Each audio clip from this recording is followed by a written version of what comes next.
दे दो प्लीज, क्योंकि मैं 2 जानों के लिए खा रही हूँ, अपने और होने वाले बच्चे के लिए। लेकिन क्योंकि वहाँ वुल्फ की माँ मौजूद थी, इसलिए एग्नेस को मना करना पड़ता है। उसकी सास उसे और परेशान करने के लिए कहती है कि तू फिक्र ना कर उसके खाने की, उसे तो शुक्र अदा करना चाहिए कि उसे यहाँ काम पर रखा हुआ है। ये बात सुनकर एग्नेस को बहुत बुरा लगता है। उसे शदीद गुस्सा आया हुआ था, इसलिए घर लौटते हुए वो खुद को कांटे वाले पौधों से जख्मी कर लेती। इससे भी जब उसका मन नहीं भरा तो वो खुद को और तकलीफ पहुँचाने के लिए कांटेदार टहनी से अपनी जुबान को भी खुरचने लगती है, जिससे उसका काफी खून बहने लगा और ये सीन काफी दिल दहला देने वाला था। ऐसा करने के बाद वो वहाँ रखी सरकटी औरत की लाश के साथ ही लेट जाती है और कुछ देर वहीं आराम करती है। रात को जब एग्नेस घर नहीं पहुँची तो वुल्फ की माँ उससे शिकायत करती है कि देखो तुम्हारी बीवी अभी तक घर नहीं आई, मुझे तो इस लड़की की बड़ी फिक्र लगी रहती है, ना तो टाइम से घर आती है, ना खाना सही से बनाती है और ना ही कोई काम ढंग से करती है, ना ही तुम्हारा ख्याल उसे रखा जाता है और ना ही बच्चा पैदा कर रही है। ये सुन वुल्फ कहता है माँ आप शांत हो जाओ और एग्नेस को थोड़ा और टाइम दे, सब कुछ कर लेगी। उसकी माँ कहती है तुमने भी गलती की है, तुम्हें इस गाँव की किसी लड़की से शादी करनी चाहिए जो ये सारे काम भी करती और तुम्हारे बच्चे भी पैदा करती। अब वो लोग इस बात से अनजान थे कि एग्नेस बाहर खड़ी हुई उनकी सारी बातें सुन रही है। वो दुखी होकर रोने लगती है, दिल ही दिल में सोचती है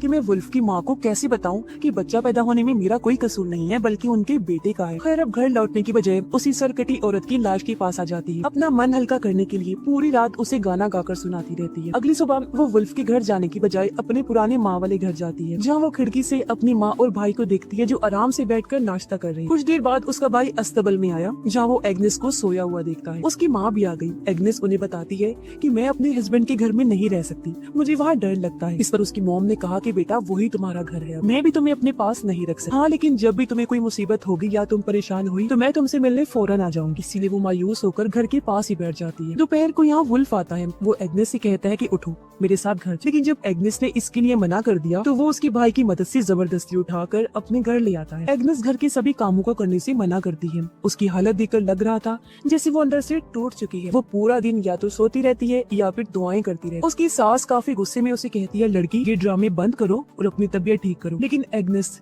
जिसके अंदर जीने की अब कोई उम्मीद नजर नहीं आ रही थी, कोई जवाब नहीं दी। वुल्फ की माँ उसके कपड़े बदलने लगी ताकि उसे डॉक्टर के पास लेकर जाए। तब गुस्से में वो कपड़े छीनकर खुद पहनती है। फिर चेकअप करवाने की बात अकेले ही घर की तरफ जाने लगती। तभी उसे रास्ते में एक अनजान छोटा सा बच्चा मिलता है, जिसे देखकर वो काफी खुश हो गई। फौरन उसे गोद में उठा लेती है। वो सोचती है कि मेरी दुआ कबूल हो गई है और ये गॉड की तरफ से मेरे लिए गिफ्ट है। वो उसे लेकर घर आ जाती है, मगर वुल्फ की माँ को काफी गुस्सा आ जाता है। उसने कहा कि इस बच्चे को तुम वापस वहीं छोड़कर आओ जहाँ से लेकर आई हो। इसके माँ बाप इसे ढूंढ रहे हो। अब उस बेचारी के पास बात मानने के अलावा और कोई रास्ता नहीं था, इसीलिए वो बच्चे को वहीं